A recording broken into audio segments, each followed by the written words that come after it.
அது வந்து கண்டிப்பா ஏற்றுக்கொள்ள முடியாது. பிரதானத்துவம் இந்த கூட்டத்தை கூட்டப்பட்டது. ஏன் இவ்வளவு பெரிய ஒரு கன்ஃபியூஷன்? நான் ரொம்ப சிம்பிளான ஒரு பர்சன். அவருக்கு வேற எந்த விதமான ரைட்ஸும் கிடையாது. என்ன வேணா இருக்கட்டும்ங்க. வணக்கம், நேர்பட பேசு நிகழ்ச்சிக்கு வரவேற்கிறோம்.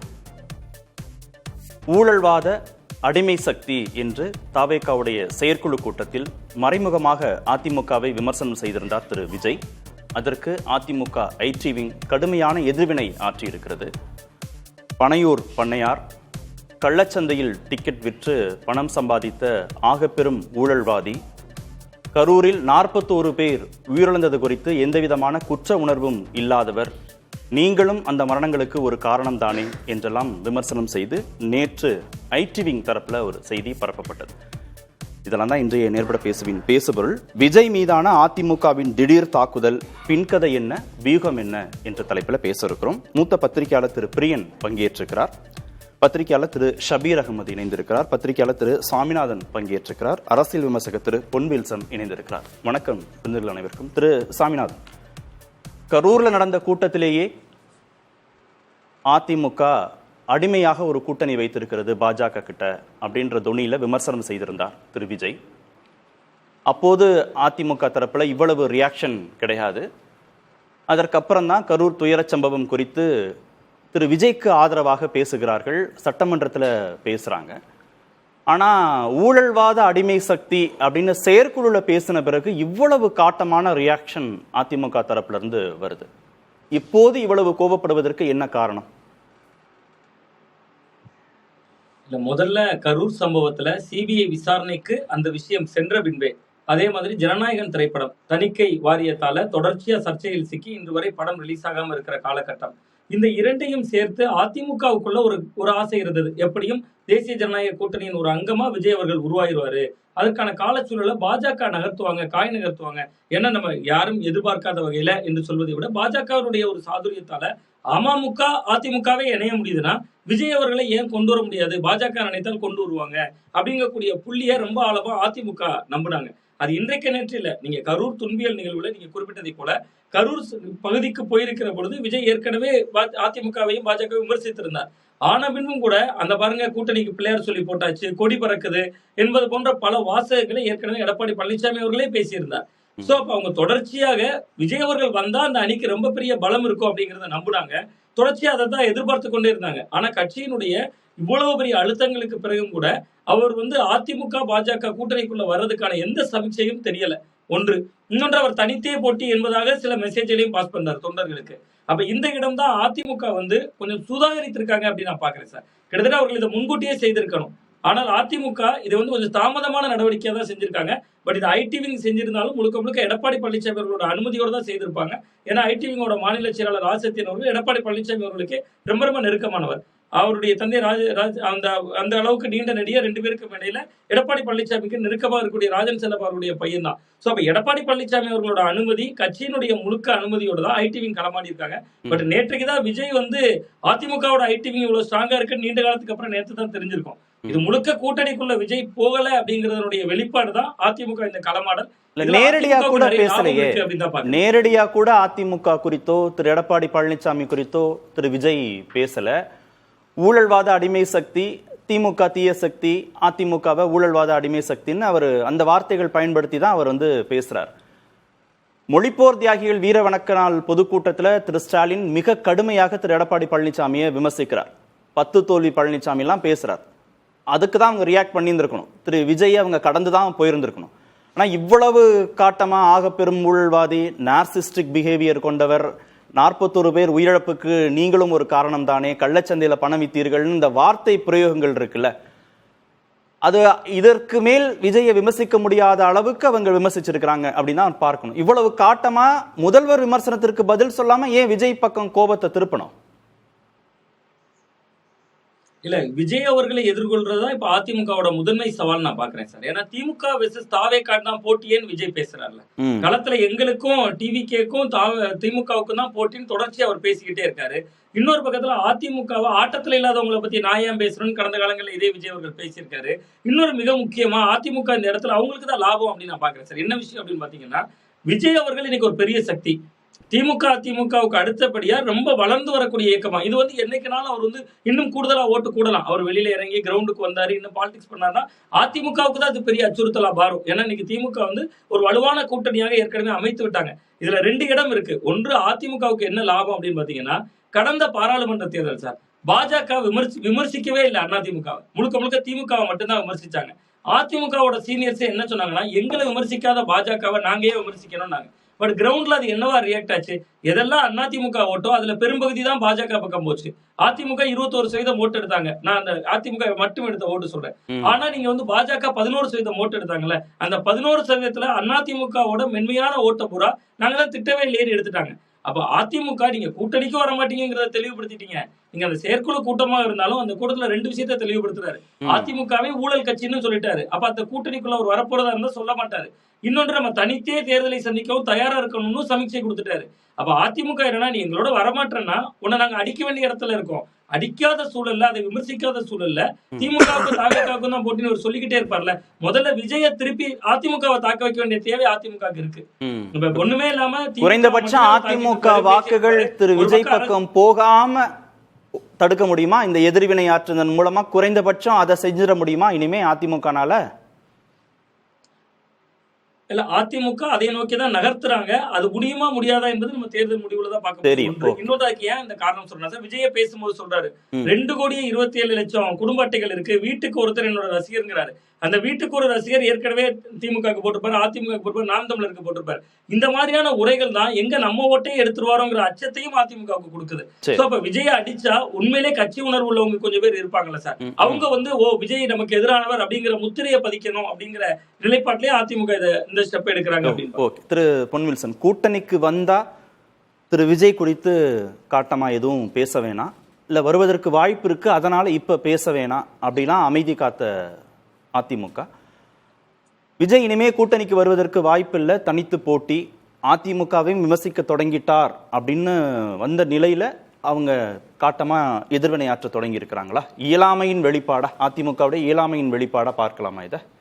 இல்லை, அதாவது அவசியம் இல்லாமையின் வெளிப்பாடு கடந்த காலத்தில். அதுதான் இயலாமையின் வெளிப்பாடு இல்லை, அவசியம் இல்லாமையின் வெளிப்பாடு. ஒரு சிங்கம் எதிர இருக்கிற சிங்கத்து கூட மோதும், ஒரு யானை கூட தான் மோதும், பூனை கூட மோத மாட்டாங்க சீக்கிரத்தில். இதுதான் முக்கியம். அது குறுக்க வந்துட்டு போயிட்டுருக்கோம். அதுதான். இன்னொன்று, ஆட்சியில் இருக்கிற யானை எதுனா திமுக. நடக்க போகுது சட்டமன்ற தேர்தல். அப்போது தாவேக்கான ஒரு கட்சி வந்திருக்குது, ரசிகர்கள் மத்தியில் ஒரு செல்வாக்கான கட்சி. அவங்க பிரதானமாக யாரை எதிர்க்கிறாங்க? திமுகவை எதிர்க்கிறாங்க. அப்போது அவங்க திமுகவை எதிர்க்கிறாங்க. அதிமுக புதுசாக வந்த கட்சியை தான் ஆட்சியிலும் இல்லை, தன்னை பெரிய அளவு விமர்சனம் செய்யாத கட்சி, நடைபெறப்போது சட்டமன்ற தேர்தல். அப்போது தன்னுடைய கணைகளை எல்லாம் எங்கே நோக்கி பார்க்கணும்? அது விழலுக்கு இறைத்த நீர் மாதிரி அங்கே போயிடக்கூடாதுன்றது தான் கடந்த காலங்கள். அதுதான் அதுக்கு முக்கியத்துவம் பெருசாக கொடுக்கல, அவ்வளோதான் முக்கியம். அதில் வந்து பின்னணியில் இப்போ நீங்கள் சொன்ன மாதிரி ஒருவேளை எதிர்காலத்தில் கூட்டணி வரலாம்னு நினைக்கலாம். அதே எண்ணம் தாவேக்காக்கு இருந்திருக்கலாம். நம்ம அதிமுக விமர்சிக்கலன்னு நம்ம ஒருவேளை அங்கே போனாலும் போவோம், இருந்திருக்கலாம்ல.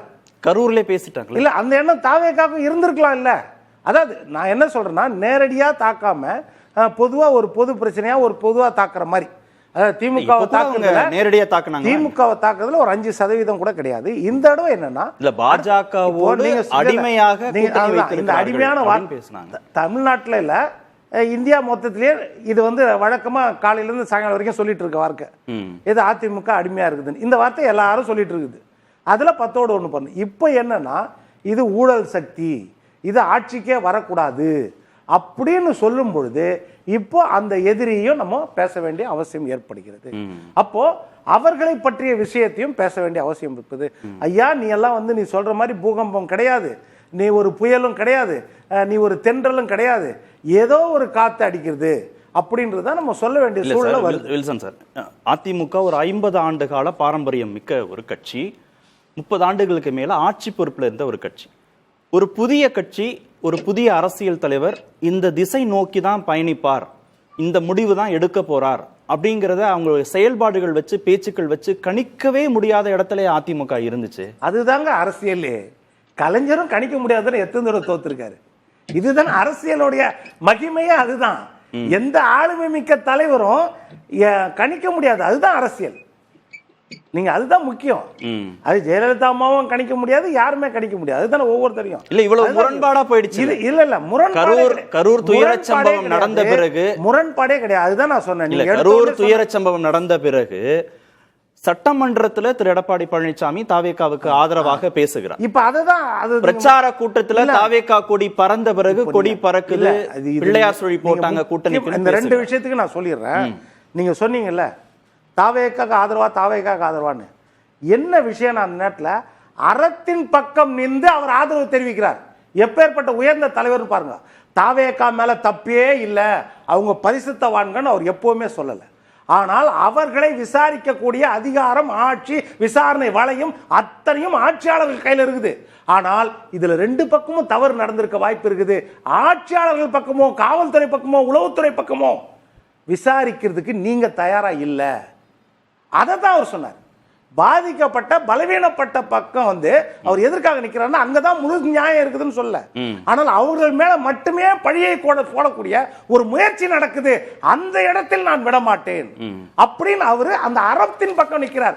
அது எல்லார் பார்வைக்கும் ஒரு பக்கமா நிக்குது. சரி, திரு விஜய் தீர்ப்பு கொடுக்கும்போது ஒரு பக்கம் தான் தீர்ப்பு கொடுப்பாரு. விஜய் குறித்தோ திரு விஜயின் செயல்பாடுகள் குறித்தோ கரூர் துயரச் சம்பவத்திற்கு பிறகு திரு எடப்பாடி பழனிசாமியோ அதிமுக தலைவர்களோ பேசியிருக்காங்களா? நேற்று ஐடிவிங்ல வந்த வார்த்தை பிரயோகங்கள் பயன்படுத்தி பேசியிருக்காங்களா? கரூர் சென்று கண்ணீரை துடைக்காமல் கிளிசரின் கண்ணோடு போட்டோக்களை வைத்து பேருக்கு ஒரு அஞ்சலி நிகழ்ச்சி நடத்திவிட்டு குற்ற உணர்வு சிறிது கூட இல்லாமல் அந்த நிகழ்ச்சியிலும் தன்னை செல்ஃப் ப்ரமோஷன் செய்து கொண்ட நார்சிஸ்ட் பிஹேவியர் மிகவும் ஆபத்தான அரசியல் அடையாளம் அப்படின்னு நேற்று சொல்றாங்க. நீங்களும் ஒரு காரணம் தானே இந்த உயிரிழப்புக்கு அப்படிலாம் கேட்குறாங்களே. இந்த வார்த்தைகள் நேற்று தானே வருது, இதற்கு முன்பு வரவே இல்லையே. இல்லை, இது நிறைய கமெண்ட்ஸ் வருது. நீங்க ஃபர்ஸ்ட் அஃபிஷியல் கமெண்ட் இருக்குது பார்த்தீங்களா, அதுல தான் என்ன இருக்குதுன்றது தான் பார்க்கணும். அதுல இருக்கிற கமெண்ட்ஸ் தான் இது நிறைய போடுவாங்க இந்த மாதிரி. ஏன்னா எதிர்வினை ஆற்றுறதுக்கு உண்மையான தொண்டர்கள் எல்லாத்துலயும் இருப்பாங்கல்ல, அவங்க நிறைய போடுவாங்க அந்த மாதிரி.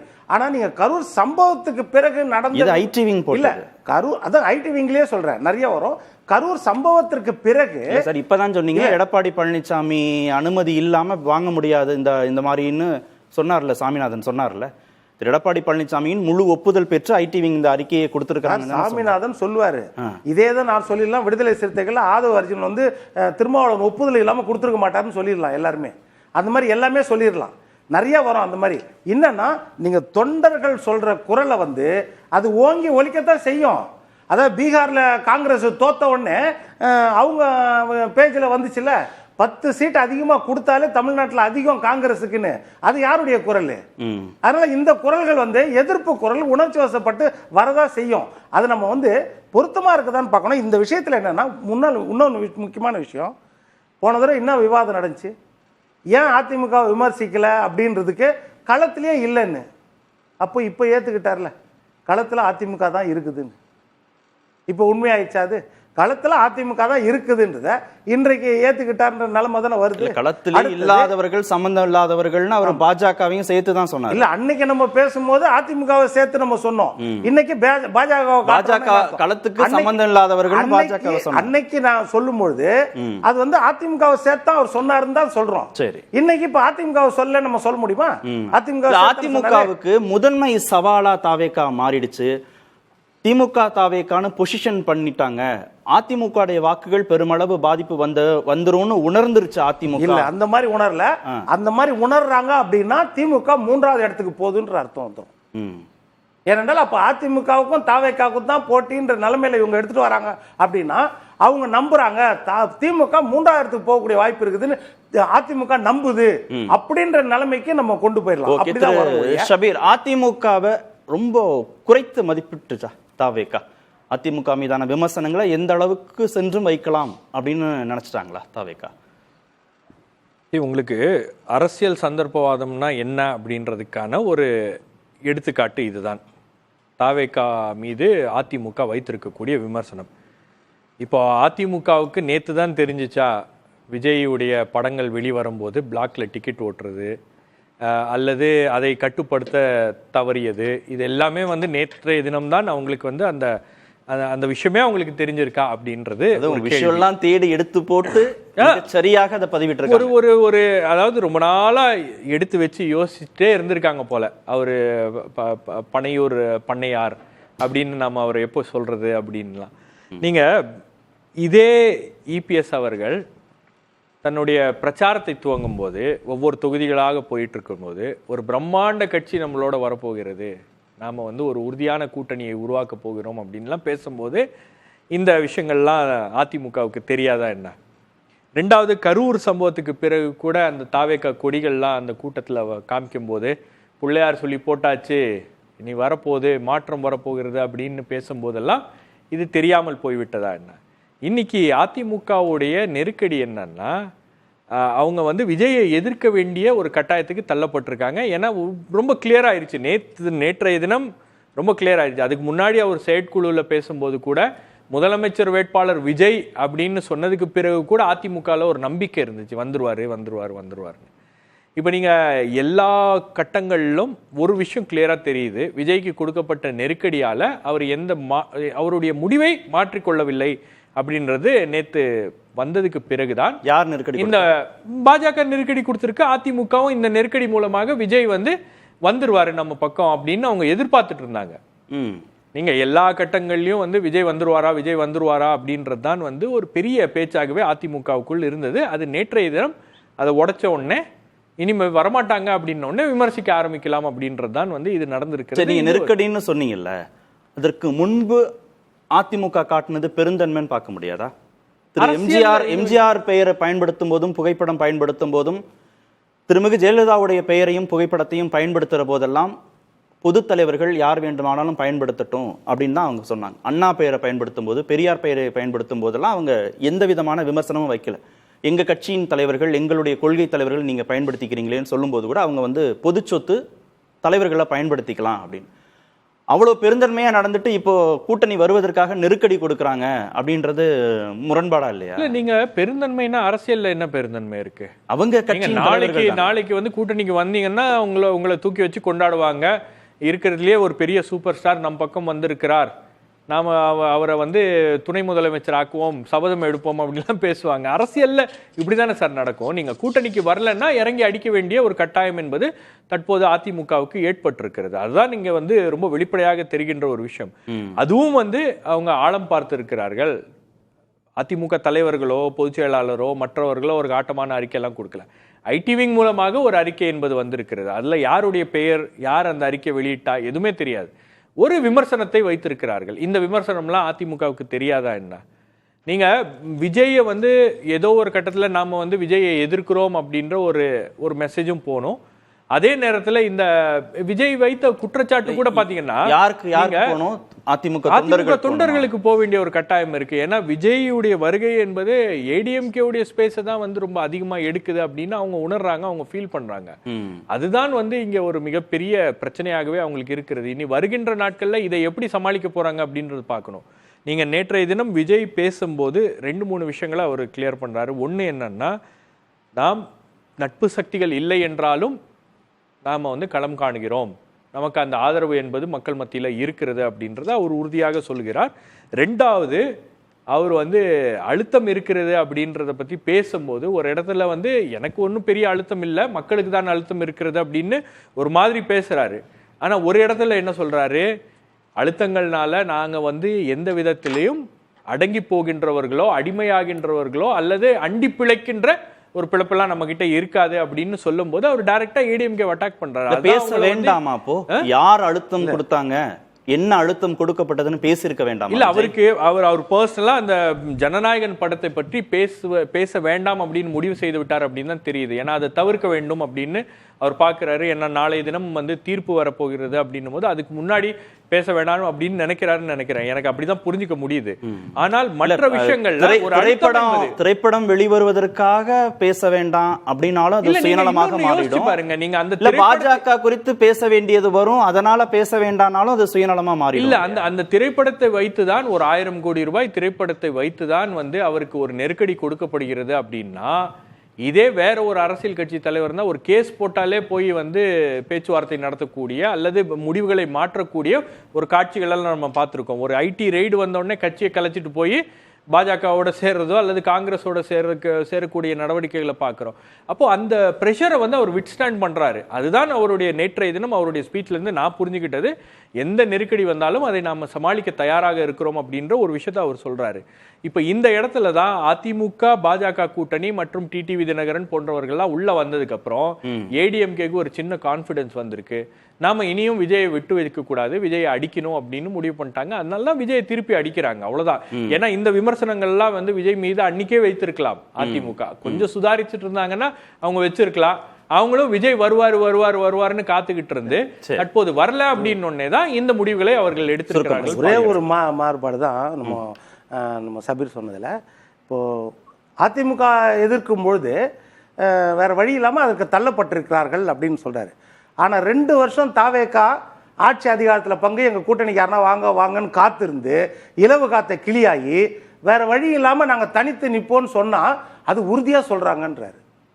அது மட்டும் வேற வழி இல்லாமல் சொல்கிறாங்கன்னு சொல்லலை, அதுதான் சொல்கிறேன். ரெண்டுத்துக்கும் முரண்பாடு இருக்குது இல்லையா, அதுதான் சொல்கிறேன். பிரியன் சார், எல்லாரும் சேர்ந்து விஜய் அடிக்கிறாங்க. இப்போ எல்லாரும் சேர்ந்து விஜயை விமர்சிக்கிறாங்க. இது விஜயை பலப்படுத்துமா அதிகமாக பலவீனப்படுத்துமா? என்ன சார் இம்பாக்ட் இருக்கும்? இல்லை, தீய சக்தின்னு சொல்றதுக்கு ஸ்டாலின்டேருந்து ஒரு ரியாக்ஷனும் இல்லை. இது இருக்கா எனக்கு தெரிஞ்சு இதுவரையும் ஸ்டாலின்டேருந்து தீய சக்தி. ஆனால் ஏடிஎம்கேல ஐடிவிங்க வந்து ஊழல் சக்தின்னு சொன்னதுக்கு ரொம்ப கடுமையான ரியாக்ஷனை கொடுக்குறாங்க. அதாவது திடீர்னு வந்து ஏடிஎம்கே வந்து விஜய் அட்டாக் பண்ணுறதும் ஏடிஎம்கே திருப்பி தாக்குறதும் வந்து இன்னைக்கு அரசியலில் வந்து நிச்சயமாக வந்து ஒரு பெரிய யூகத்துக்குரிய ஒரு விஷயமா மாறி இருக்கு. என்ன ரீசன்ஸ் இருக்கும் அப்படின்றது டெல்லி போயிட்டு வந்த அப்புறம் தான் இது நடக்குதுன்றதை நம்ம பார்க்குறோம். ஆக்சுவலாக டெல்லியில் போய் ஒரு சிபிஐ என்கொயரிக்கு அப்புறம் தான் இந்த விஷயம் நடக்குது. இப்போ டெல்லிக்கு போயிட்டு வந்த பிறகு இது நடக்குதுன்னா, அதுவும் பிரதமர் வந்து என்ன சொல்றாரு, திமுக ஊழல் சக்தி அதை விரட்டணும்னு தான் இங்கே வரும்போதே பதிவு போட்டு வர்றாரு. அதுக்கு விஜய் பதில் சொல்றாரு, ஐயா உங்க பக்கத்தில் இருக்காது பாருங்க அவர் தான் ஊழல் சக்தின்னு விஜய் வந்து பதில் சொல்றாரு. திமுகவுக்கு பதிலாக விஜய் பதில் சொல்றாரு. யார் ஊழல் சக்தின்னு அவர் காமிக்கிறார்.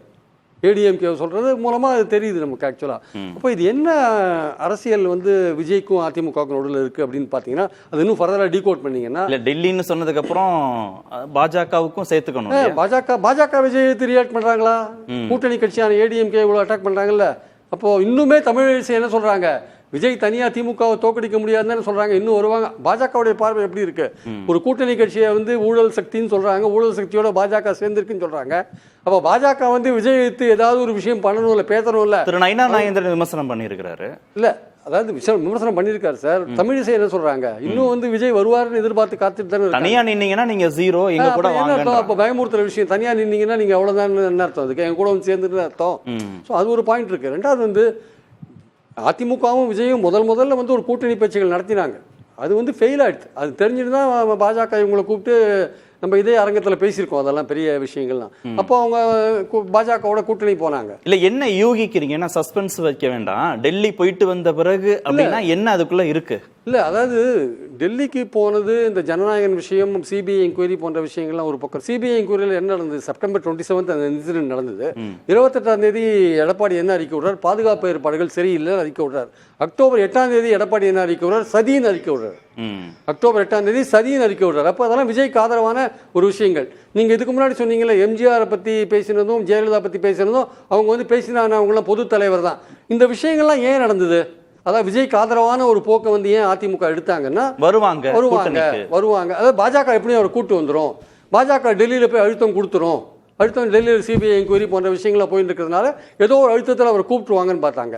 அதான் நேற்று அழுத்தம்னு ஒரு பேச்சு ஆரம்பிக்கிறது காரணம், டெல்லியில் அவருக்கு ஒரு அழுத்தம் கொடுக்கப்பட்டிருக்கு. எங்க கூட்டணிக்கு வந்துருங்கன்னு அழுத்தம் கொடுக்கப்பட்டிருக்கு. ஆனால் எனக்கு ஒன்றும் அழுத்தம் இல்லை, மக்களுக்கு தான் அழுத்தங்கிற. அவர் அந்த பேச்சை பேச வேண்டிய அவசியம் இல்லையே. அவர் ஒளிப்படையாக பேசலாமே. என்னோட படம் ரிலீஸ் ஆகிறத வந்து தடுக்கிறாங்க, அதெல்லாம் சொல்லலாமே. சிபிஐ என்கொயரியில் வந்து என்னை வந்து அதை வச்சு என்னை மடக்க பார்க்குறாங்க. ஓப்பனாக சொல்லுங்க, எதுக்கு வந்து இன்டெரக்டாக பேசுறீங்க? அப்போ நீங்கள் அழுத்தம் சொன்னீங்கன்னா நாங்கள் என்ன புரிஞ்சுப்போம்னா, உங்களுக்கு அழுத்தம் கொடுக்கப்பட்டிருக்கு, நீங்கள் எல்லாம் தேவையில்லாமல் அதை பற்றி பேச வேண்டிய அவசியம் இல்லையே. நீங்க அந்த அழுத்தம்ன்றதை விட்டுட்டு வேற விஷயங்கள்லாம் பேசலாமே. ஏன் பேசுறீங்க அழுத்தம்ன்ற விஷயத்த?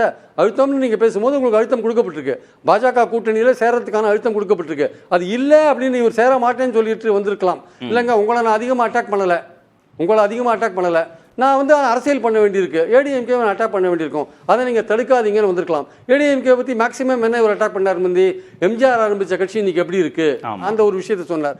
ஒரே ஒரு இடத்துல மட்டுமே ஊழல் கூட்டணி அமைஞ்சிருக்காங்கன்னு ஒரு விஷயத்த சொன்னார். அதுக்கப்புறம் மேஜராக வந்து ஏடிஎம்கே பற்றி ஒன்றுமே பேசலை.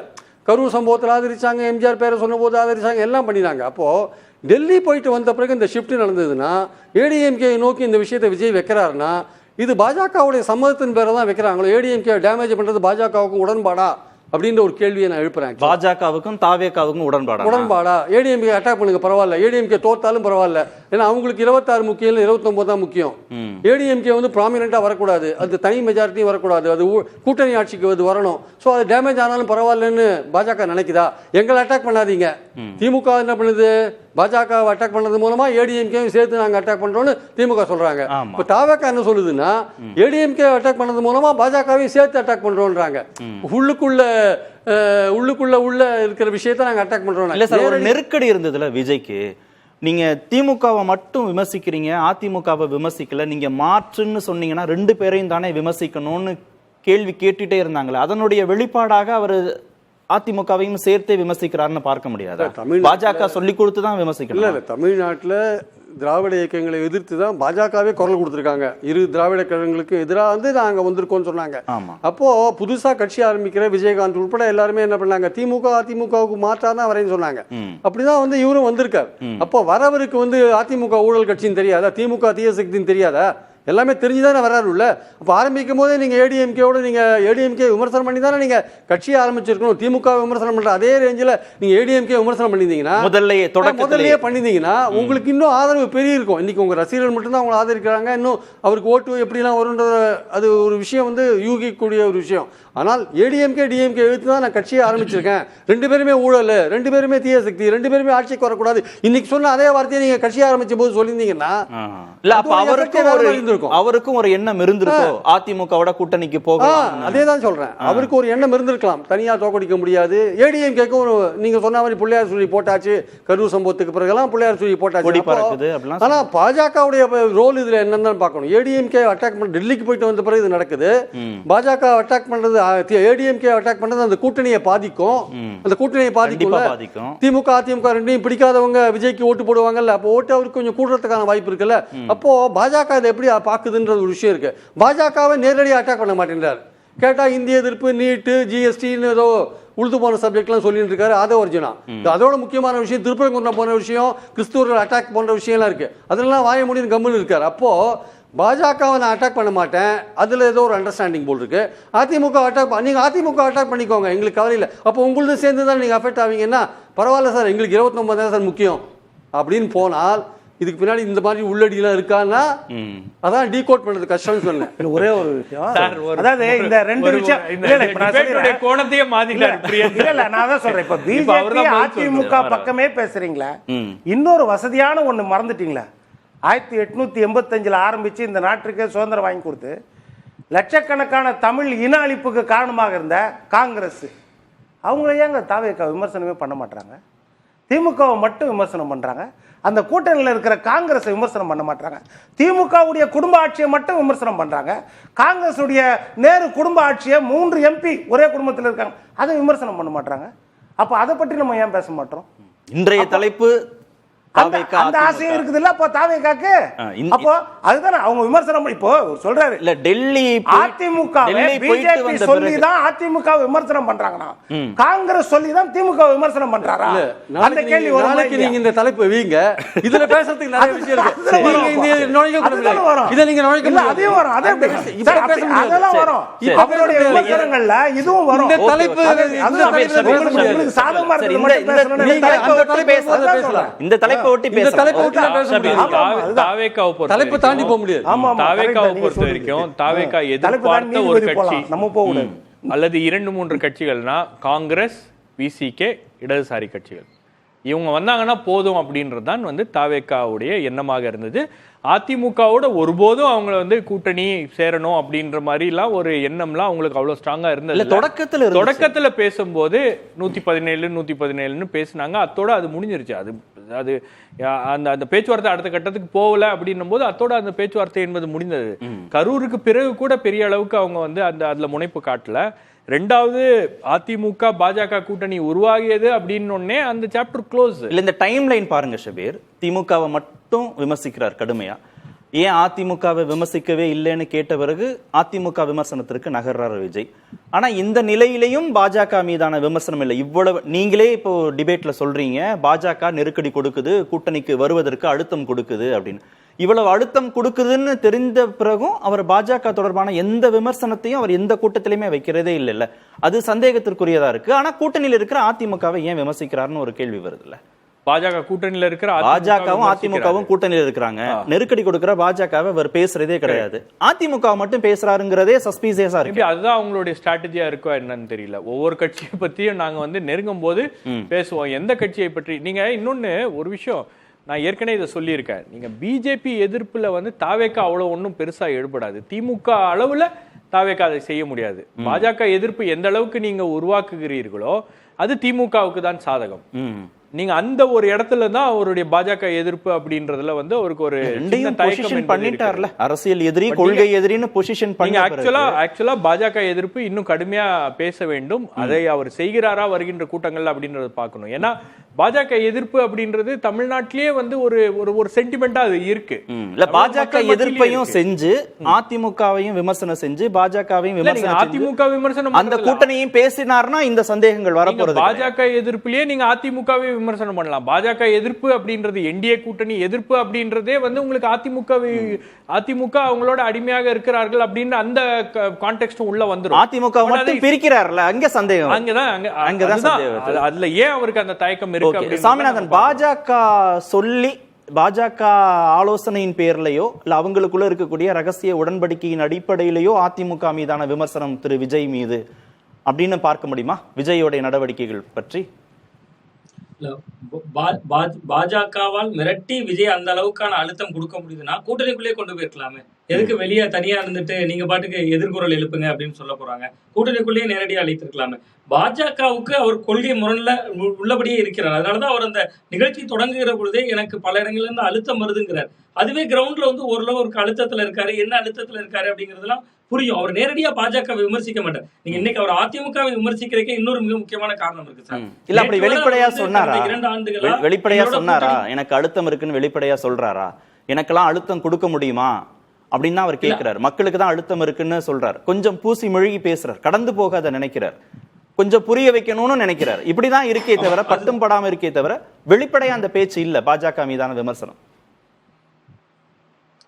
ஆமா, நிச்சயமா சார். இன்னைக்கு மத்தியில வந்து ஒரு ஆளுங்கட்சியாக இருக்கக்கூடிய பாஜகவை ஒரு சட்டமன்ற உறுப்பினரோ ஒரு யூனியன் கவுன்சிலரோ ஒரு சாதாரண பேரூராட்சி கவுன்சிலர் கூட இல்லாத நிலையில ஒரு கட்சி இப்பொழுதுதான் உதயமாக இருக்கக்கூடிய ஒரு கட்சி நேரடியாக அவர் பாஜக விமர்சிப்பதை வந்து நீ விசில் சின்னம் கிடைச்சிருக்குமா, ஒரு பொது சின்னம் வாங்கி இருக்க முடியுமா? அப்ப ஒரு சில அட்ஜஸ்ட்மெண்ட் பாலிடிக்ஸ் அதுக்குள்ள இருந்திருக்க வாய்ப்பு இருக்கு. பட் அவர் அதுக்காக அதிமுகவை விமர்சித்து விட்டு பாஜக விமர்சிக்க மாட்டார் இல்ல, தேர்தல் நெருக்கத்தில் ஒருவேளை விமர்சிக்க கூடும். இன்னொன்று இன்னைக்கு அவர் ஏன் அதிமுக விமர்சிக்கிறார் சார்? ஊழல் கட்சின்னு சொல்றாரு. இவ்வளவு நாள் சொல்லல. அதிமுக விமர்சிக்கிறதுக்கு ஒரு உள்நோக்கம் இருக்கு. கூட்டணிக்கு வரல, இதனால் வருவேன்னு எதிர்பார்த்தாங்க, வரல. அது ஒரு நிலை. விஜய் இன்னைக்கே விமர்சிக்கிறாருன்னா நம்ம கூட கூட்டணிக்கு யாருமே வரல, நம்ம 2வது இடம் வந்துருவோம், டிஎம்கேக்கு நமக்கு தான் போட்டின்னு சொல்லிட்டு இருந்தோம். இதே என்னடா அதிமுக பிளவுபட்டு இருக்குன்னு பார்த்தா திடீர்னு அமமுக கூட்டணிக்குள்ள போறாங்க, பாமக கூட்டணிக்குள்ள போறாங்க. அதிமுக எங்க வலுப்பெற்று விடக்கூடாது என்கிற இயல்பாகவே ஒரு பதட்டமும் இருக்கு விஜய் தரப்புல. அப்ப திமுக வெர்சஸ் டிவிகேங்கிறத நிலைநிறுத்தணும்னா அவங்க அதிமுகவையும் விமர்சிக்க வேண்டிய தேவையும் நிச்சயமா தாவேகா தரப்புக்கு இருக்கு. பட் அவர் பாஜக கிட்ட இதெல்லாம் சாத்தியப்படுத்துறது யாரு? அரசியலாக இந்த கூட்டணியை பலப்படுத்தினது அதிமுக பாஜக கூட்டணியை பலப்படுத்துறதுல பாஜகவுடைய ரோல் தானே ரொம்ப முக்கியமானது. கரூர் துயர சம்பவம், சிபிஐ விசாரணையில அவருக்கு நெருக்கடி, ஜனநாயகன் திரைப்படம் வெளியிடுவதில் சிக்கல், காலதாமதம், அதுல நெருக்கடி இருக்கு, வருமான வரித்துறை வழக்குல நெருக்கடி இருக்குன்னா இந்த நெருக்கடிகள்லாம் நான் பேசினா எனக்கு சின்னம் கிடைக்காம போயிடும், இல்ல இந்த அழுத்தங்கள் அதிகமாயிடும்னு அவர் நினைக்க முடியுமா? நினைக்கிற இடத்துல அவர் இருக்காரா விஜய்? இல்ல, இது ஒரு சந்தர்ப்பவாத அரசியல் தானே. இன்னைக்கு இருக்கக்கூடிய கலச்சூழல்ல அவர் முதல்ல தன் பலத்தை காட்டணும், தனக்கு மக்கள் செல்வாக்கு இருக்கு அப்படிங்கறத அவர் ப்ரூவ் பண்ணணும். பட் அதுக்கு ஏதாவது இடைஞ்சல் வந்துருப்பா. சிபிஐ விசாரணை போயிட்டு இருக்கு. அவர் பகிரங்கமா இந்தியா முழுவதும் நம்ம பாக்குறோம் சார். காங்கிரஸ் கட்சி இன்னைக்கு அகில இந்திய அளவுல ஓரளவு இருக்கக்கூடிய ஒரு கட்சியாக இருக்கு. எந்த மாநிலத்துல முழுக்க முழுக்க ஒரு ஆட்சியிலே இல்லாம, ஆட்சி கட்டிலே இல்லாம இன்னைக்கு இந்த திமுக போன்ற கட்சிகள் பயங்கரமா இன்னைக்கு பேசுறாங்க, பாஜக எதிர் அரசியல் பண்றாங்க, ஆளுநருக்கு எதிராக அரசியல் விஷயங்கள் பேசுறாங்கன்னா அவங்ககிட்ட நாடாளுமன்றத்துல அவங்களோட பிரதிநிதித்துவம் என்ன? விஜய்கிட்ட என்ன இருக்கு? ஒரு கூட்டணி இல்ல, ஒரு கூட உள்ள கட்சிகள் இல்ல. நம்ம திமுக போன்று விஜய் பேசணும்னு எதிர்பார்க்கலாமா? பிரியன் சார், அது நியாயம் தானே? சட்டமன்ற நாடாளுமன்ற உறுப்பினர்கள் பலம் இல்லாம, கட்சி கட்டமைப்பு இல்லாம, வாக்கு சதவீதம் நிரூபிக்கப்படாம ஒரு புதிய கட்சியாக களம் காண்கிற போது மத்தியில ஆள்ற கட்சியையும் சேர்த்தே எதிர்க்கணும், மாநிலத்தில் ஆளக்கூடிய கட்சியான திமுக ஓடுங்கிறது சாத்தியமா திரு விஜய்க்கு? அதனால அவர் பாஜகவை எதிர்க்காம அரசியல் செய்கிறாருன்னு சொல்றாங்க. இல்லை, அந்த மத்தியில் ஆளுகிற அந்த கட்சி தமிழ்நாட்டுக்கு செய்கிற பல விஷயங்கள் இருக்குல்ல, அது இங்கே இருக்கிற நிர்வாகத்தில் தலையிட்டு செய்கிற விஷயங்கள், நிதி கொடுக்காத இருக்கிற விஷயங்கள், அது தமிழ்நாட்டுடைய அரசியலை வந்து பாதிக்கிற ஒரு விஷயமா இருக்குல்ல.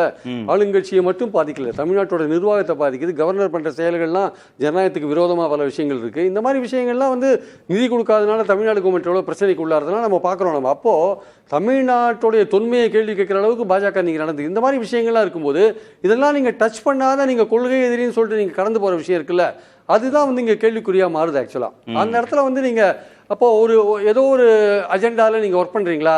பாஜகவை அதிகமாக அட்டாக் பண்ண வேண்டாம், அதிமுகவை அட்டாக் பண்ணால் போகிறோம் அப்படின்ற அஜெண்டாவில் நீங்கள் ஒர்க் பண்ணுறீங்களா?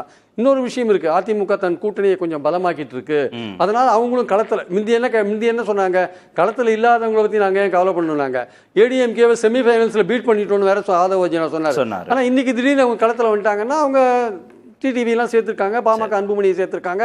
ஒருவேளை அவங்க பலம் பெற்றதுனால அவங்கள தவிர்க்க முடியாதுன்னு விஜய் வந்து விமர்சிக்கிறாரா அப்படின்ற ஒரு விஷயமும் உண்டு. ஆனால் அது மட்டுமே தான் காரணமா, இதுக்கு பின்னாடி நான் சொன்ன மாதிரியான விஷயங்கள் ஏதாவது இருக்கான்றது அதையும் யோசிக்க வேண்டிய அவசியம் இருக்கு. திரு ஷபீர், கூட்டணி கட்சிகள் இன்னும் சேராத நிலையில நட்பு சக்திகள் வரவில்லைன்னா கூட நாங்க ஜெயிப்போம் அப்படின்னு தாவேகா சொல்றாங்க. தனித்து விடப்பட்டிருக்கா தாவேகா? கூட்டணி கட்சிகள் இல்லாம தனித்து விடப்பட்டிருக்கா அரசியல் களத்துல? தாவேகாவை தனிமைப்படுத்த வேண்டும் அப்படின்ற ஒரு முயற்சி என்பது நடக்கிறது, அப்படிதான் நான் பார்க்கிறேன். ஏன்னா ஒரு பக்கம் உங்களுக்கு வந்து டிஎம்கே கூட்டணி எந்த பெரிய கட்சியும் வெளியே போல, காங்கிரஸோட சில சலசலப்புகள், கருத்து முரண்பாடுகள் இருந்தாலும் அந்த கூட்டணியை தக்க வைத்துக் கொள்ள வேண்டும் அப்படின்ற ஒரு முனைப்பு என்பது அந்த தலைமையிட்ட இருக்கு. ஏன்னா அதை அவ்வளோ சீக்கிரம் வந்து வெளியே விட்டுறக்கூடாது அப்படின்னு பார்க்குறாங்க. ஸோ அதனால அதை வந்து அவங்க தொடர்ச்சியாக செய்கிறாங்க. மேலும் அந்த கூட்டணியை வலுப்படுத்த முடியுமா அப்படின்னு பார்க்குறாங்க. இப்போ தேமுதிகவுடன் நடத்துகின்ற பேச்சுவார்த்தை, தேமுதிக உள்ள கொண்டு வர்றது, அதே மாதிரி பாமகவில் சீனியர் ராமதாஸ் இருக்காரு, டாக்டர் ராமதாஸ், திருமாவளவன் ஒப்புதல் கொடுத்தாருன்னா அது செட் ஆகும்னா அந்த ஆப்ஷன்ஸையும் அவங்க எக்ஸ்ப்ளோர் பண்ணுறாங்க. ஸோ எந்த இடத்துலையும் வந்து இவங்க இந்த முயற்சியை எடுக்கலை அப்படின்ற மாதிரி வந்துவிடக்கூடாது. அது தாவேகாவுக்கோ மற்றவர்களுக்கோ அல்லது எதிரணியினருக்கோ ஒரு சாதகமான ஒரு சூழலை ஏற்படுத்தி விடக்கூடாது அப்படின்ற ஒரு முயற்சி நடக்குது. இன்னொரு பக்கம் உங்களுக்கு என்டிஏவே அவசரமாக இந்த கூட்டணியை ஒருங்கிணைப்பது, மறுகட்டமைப்பு செய்யறது அப்படின்றது தாவேகாவுக்கு எந்த ஒரு அட்வான்டேஜும் கிடைத்து விடக்கூடாது அப்படின்றதா. நீங்க தாவேகாவுக்கு இன்னைக்கு எடுத்திருக்கக்கூடிய சர்வே எல்லாம் அவங்க டபுள் டிஜிட்ல கிராஸ் பண்றாங்க அப்படின்னு வருது. நீங்க அதோட மேலும் சில கட்சிகள் போய் சேர்ந்தாங்க அப்படின்னா அது வந்து ஒரு பெரிய சிக்கலை ஏற்படுத்தும் அப்படின்றது உணர்ந்ததன் விளைவுதான் இந்த இரு கட்சிகளும் இந்த வேலையை செய்யறாங்க. தாவேகாவுக்கு எங்க பிரச்சனை வருது அப்படின்னு பாத்தீங்கன்னா, இந்த கரூர் சம்பவத்துக்கு பிறகு ஒரு பெரிய பின்னடைவு. கரூர் சம்பவம் உண்மையிலேயே அவங்களுடைய அந்த கட்சி மீது இருந்த அந்த பெர்செப்ஷன்ல ஒரு பெரிய பின்னடைவு. அந்த கட்சிக்கு கட்டமைப்பு இல்லை, அந்த கட்சியுடைய தலைவர்கள் வந்து அரசியல் மயப்படுத்தப்படலை, அந்த கட்சியுடைய தலைவர்களுக்கு ஒரு கிரைசிஸ் எப்படி ஹேண்டில் பண்ண தெரியாது, இப்படின்லாம் ஒரு பிரச்சனை வந்த உடனே அதை சமாளிக்கிறதுக்கே அவங்களுக்கு கொஞ்சம் நேரம் ஆச்சு. அதுல இருந்து அவங்க மீண்டு வருவதற்கு இன்னும் முழுமையாக மீண்டு வந்துட்டாங்களா அப்படின்னா அதுவும் இல்லை. ஏன்னா கரூரை பற்றி ஏதாவது விமர்சனம் வச்சா திருப்பி அவங்களால பேச முடியல. இன்னொரு பக்கம் பார்த்தீங்கன்னா உங்களுக்கு கட்சிக்குள்ளேயும் வந்து ஒரு விதமான ஒரு குழப்பமான ஒரு மனநிலை அப்படின்றது இருந்துச்சு. அப்போ அதையெல்லாம் சரி செய்ய வேண்டிய ஒரு கட்டாயம் என்பது தற்போது அவங்களுக்கு ஏற்பட்டிருக்கு. அதை தான் அவர்கள் செய்கிறார்கள். இன்னொரு விஷயமும், விஜய் தேர்தலில் போட்டியிட மாட்டார், தாவேகா தேர்தலில் போட்டியிடாது, பின்வாங்கிடுவாங்க அப்படின்ற ஒரு ரூமர்ஸ் வந்து எழுப்பப்பட்டது. இது எல்லாமே வந்து யாராச்சும் கட்சிகள் விரும்பினாலும் நம்ம எப்படி போய் அவங்களோட சேர்றது, ஏதாச்சும் அவங்க மாற்றி கடைசி சமயத்தில் வேற ஏதாவது முடிவு எடுத்துருவாங்களோ அப்படின்ற அந்த ஒரு நம்பிக்கை இல்லாத ஒரு நிலையான தன்மை இல்லாத ஒரு சூழல் அப்படின்றது பல கட்சிகளை வந்து அவங்க கூட்டணிக்கு போகாம தடுத்துருச்சு. கூட்டணிக்கு போகாம தடுத்துருச்சு. அது இந்த இரண்டு கட்சிகளும் பார்த்த வேலை, ஒரு பெர்செப்ஷனை உருவாக்கிட்டாங்க. இப்ப அந்த இடத்துல தான் வந்து தற்போது அதை உடைக்கணும் அப்படின்றதுலதான் தொண்டர்கள் சோர்வடைந்து விடக்கூடாது, கட்சிக்கு இது ஒரு பாதகமான ஒரு சூழலை ஏற்படுத்தி விடக்கூடாது அப்படின்றதுதான் விஜய் நேத்து பேசுறாரு. நட்பு சக்திகள் இருந்தாலும் இல்லை என்றாலும் மக்கள் ஆதரவு நமக்கு இருக்கு, நாம கடத்துக்கு போறோம். எப்படி பிரியன் சார் இந்த பின்னடைவை அவரால் சரி செய்ய முடியும் திரு விஜயால? பெர்செப்ஷன் கேம்ல முன்னாடி இருந்த ஒருத்தர் கொஞ்சம் பின்னடைவை சந்திக்கிறார்னா இது எப்படி சரி செய்ய முடியும்? அவர் முதல்ல சொன்ன திமுகவுக்கும் எனக்கும் தான் போட்டின்னு சொன்னார் இல்லையா, அந்த இடத்துலயே வந்து ஒரு சின்ன ஷேக் வந்திருக்கு.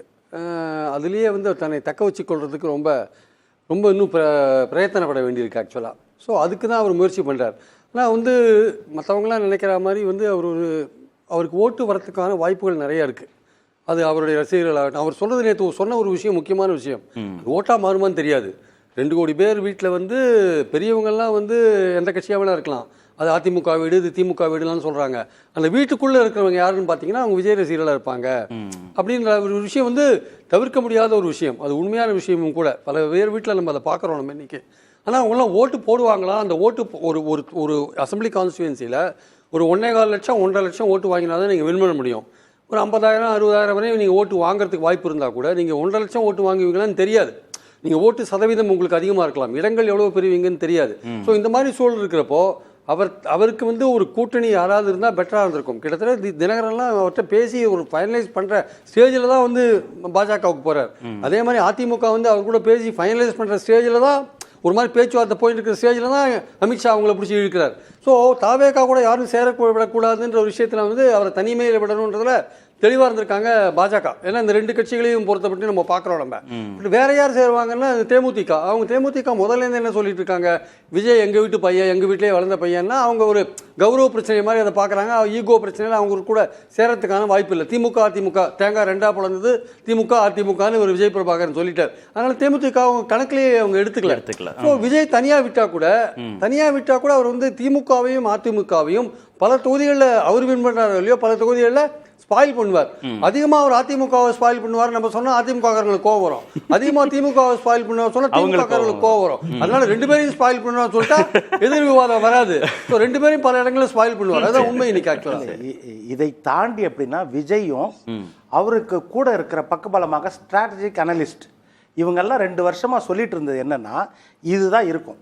திமுக அல்லாத, அதிமுக அல்லாத, பிஜேபி அல்லாத, இந்த 3 கட்சிகளும் அல்லாத மற்ற கட்சிகள் திமுக பக்கம் இருந்தும் இல்லை அதிமுக கூட்டணிக்கு எதிர்காலத்தில் வரக்கூடிய வாய்ப்பு இருக்கிற கட்சிகளையும் நாம் ஒன்றா சேர்த்து வச்சோன்னா ஆளுகின்ற திமுகவுக்கும் தாவேகாவுக்கும் தான் போட்டின்ற ஒன்றை கொண்டு வந்துடலான்ற நம்பிக்கையை அவரை சுற்றி இருந்தவர்கள் அவருக்கு ஏற்படுத்தியிருக்காங்க. அந்த நம்பிக்கை அந்த தப்பு கணக்காயிருச்சு. அது அந்த நம்பிக்கை பாழா போயிடுச்சு. திமுக பக்கத்துலேருந்தும் பெருசாக வரல, ஆனால் அதிமுக பக்கமும் ஸ்ட்ராங் ஆயினே வந்துச்சு. யாரெல்லாம் எதிர்பார்த்தோமோ அவங்க அதிமுக பக்கம் நின்ற பிறகு இப்போ அந்த தாவேகா அதிமுக தான் போட்டின்ற களம் மாறி உண்மையான யதார்த்தமான களம் திமுக அதிமுக தான் போட்டி. அந்த களம் உருவாயிடுச்சுன்னு நம்புறீங்க? கடந்த காலத்துல அவரு நம்பினாரு. அவரு இந்த கட்சிகள் எல்லாம் சேர்த்து இன்க்ளூடிங் காங்கிரஸ், இன்க்ளூடிங் விடுதலை சிறுத்தைகள், இந்த கட்சிகள் எல்லாம் சேர்த்து நம்ம வந்துடலாம், ஆளுகின்ற திமுக எதிராக நம்ம நிக்கலாம், களம் காணலாம் நினைச்சிட்டு இருந்தாரு. ஆனா அந்த அந்த அடிமடியிலே மீண்டும் இருதுருவ அரசியலுக்குள்ள டிஎம்கே அந்த மாய பிம்பம் அவர் வச்சிருந்த மாய பிம்பமே கனவாயிருச்சு, கற்பனை ஆயிடுச்சு. அப்போ யதார்த்தமா பாத்தீங்கன்னா திமுக அதிமுக தான் போட்டி அப்படின்றது. இன்னொரு பக்கம் அதிமுக உழைப்பை காட்டினது. 38 நாள் கழிச்சு 68 நாள் கழிச்சு ஒரு அறிக்கையோ ஒரு கூட்டத்தையோ போடல. 180 தொகுதிகளில் 71 வயசுல எடப்பாடி பழனிசாமி ஃபீல்ட் ஒர்க் பண்றாரு திமுக எதிராக. அப்ப அதை அறுவடை செய்யக்கூடிய இடத்துல கூட்டணியும் ஸ்ட்ராங் படுத்திட்டாரு. அப்போ இதுக்கு மேல நம்ம அதிமுக விமர்சனம் பண்ணாம இருக்க முடியாது. அந்த கட்டாயத்துல இதெல்லாம் எதுவுமே செய்யாத விஜய்னு நீங்க விமர்சிக்கிற தாவேகாவை தான் பிரம்மாண்ட கட்சின்னு திரு எடப்பாடி பழனிசாமி சொன்னார். அது ஸ்டேட்மெண்ட் யார் வேணாலும் சொல்லிடலாம் சார். பிரம்மாண்ட கட்சின்னு யார் வேணாலும் சொல்லலாம். இடைவெளி டிப்ளமேட்டிக் டர்ம்ஸ் யார் சொல்றாங்க? எடப்பாடி பழனிசாமி. திரு சாமிநாதன், 24 மணி நேரம் ஆயிடுச்சு அதிமுக ஐடி விங்கோட அறிக்கை வந்து. இதுவரைக்கும் தாவேகா தரப்புல இருந்து எந்த விதமான ரியாக்ஷனும் வரவே இல்லையே அதிமுகவுடைய அறிக்கைக்கு. இல்ல அது எப்பவுமே இருந்தது இல்ல சார். எந்த கட்சிகள், அரசியல் கட்சிகள் அவர்களை விமர்சித்த போதும் பதில் சொல்ற கலாச்சாரம் என்பதே தாவேக்காக்கு இல்ல. அது வந்து ஒரு வழி பாதை தான். அவங்க பாட்டுக்கு போய்கிட்டே இருப்பாங்க, பயணிச்சுக்கிட்டே இருப்பாங்க. வழியில் அவர்கள் தான் மற்றவர்களை விமர்சிப்பாங்க. மற்றவர்களோட விமர்சனத்துக்கு பதில் சொல்லக்கூடிய ஜனநாயக தன்மை பொதுவா அந்த கட்சியில இல்ல. ஆனா இன்னொன்று மிக முக்கியமான விஷயம் என்னன்னா, இன்னைக்கு திமுக, அதிமுக 2 கட்சிகளுமே விஜயை பார்த்து அவருக்கு இருக்கக்கூடிய ஓட்டு சதவீதம், பொதுவா தமிழ்ல ஒரு வார்த்தை சொல்லுவாங்க, மாற்றான் தோட்டத்து மல்லிகைக்கு மனம் உண்டுங்கிற மாதிரி, தங்களோட சொந்த கட்சியினுடைய பலத்தை சர்வே எடுக்கிறாங்களோ இல்லையோ, தாவேக்காக்கு எவ்வளவு பலம் இருக்குன்னு திமுகவும் சர்வே எடுக்கிறாங்க, அதிமுகவும் சர்வே எடுக்கிறாங்க. அதிமுக எடுத்த சர்வேல 50 முதல் 60 லட்சம் வரைக்கும் விஜய்க்கு ஓட்டு இருக்கலாம்னு தெரிய வந்ததா எனக்கு கிடைச்ச தகவல்கள்ல சொல்றாங்க. இதே மாதிரி திமுக எடுத்திருக்க ஒரு சர்வேல 2019, 21, 24 3 தேர்தல்கள்லையும் தொடர்ந்து பாஜக எதிர்ப்புல திமுக நிறைய ஓட்டு வாங்கியிருக்காங்க. பட் அந்த பாஜக எதிர்ப்புல ஒரு கடைசி வரை கூட்டணிக்குள்ள போலனா அதுலயும் ஒரு தாக்கம் இருக்குன்னு சொல்றாங்க. சோ விஜயை பொறுத்தவரை எந்த கருத்துக்குமே பதில் சொல்ல மாட்டார் சார். அவர் இப்ப இருக்கிற போதே அதே போன்று பயணிப்பார். அதுதான் அவங்களுக்கான மரபுகளா அவங்க தொடர்ந்து வைத்திருக்காங்க. பதில் சொல்ல மாட்டாங்க. பட் அரசியல் கட்சியாக பதில் சொல்லணும், ஒவ்வொரு விஷயத்துக்கும் களமாடணும். களமாடினால் மட்டும்தான் மக்கள் மன்றத்துல நிக்க முடியும். பட் அவரை ஃபாலோ பண்றவங்க அவர் என்ன பதில் சொல்றாருன்னு பார்க்க மாட்டாங்க. அவர் என்ன பேசுறாரு, அவர் சொல்லக்கூடிய விஷயங்கள் மட்டுமே பார்க்கறதுனால தாவேக்கா ரசிகர்களை பொறுத்தவரை இதற்கு பதிலை எதிர்பார்க்க மாட்டாங்க. ஒருவேளை அதிமுக எதிர்பார்த்திருக்கலாம், இதுக்கு பதில் சொன்னாதான் நம்மளையும் அவர் ஆட்டத்துல சேர்த்துக்கிட்டாரு அப்படின்னு எதிர்பார்க்கலாம். அதுவா கூட இருக்கலாம். ஆட்டத்தில் சேர்க்காத மாதிரியே ஒரு அமைதியாக இதை கடந்து போலான்னு கூட விஜய் நினைத்திருக்காங்க. நன்றி. நிகழ்ச்சியில் பங்கேற்ற அனைத்து விருந்துகளுக்கும் நேர்பட பேச நிறைவு. அது வந்து கண்டிப்பா ஏற்றுக்கொள்ள முடியாது. பிரதான கூட்டத்தை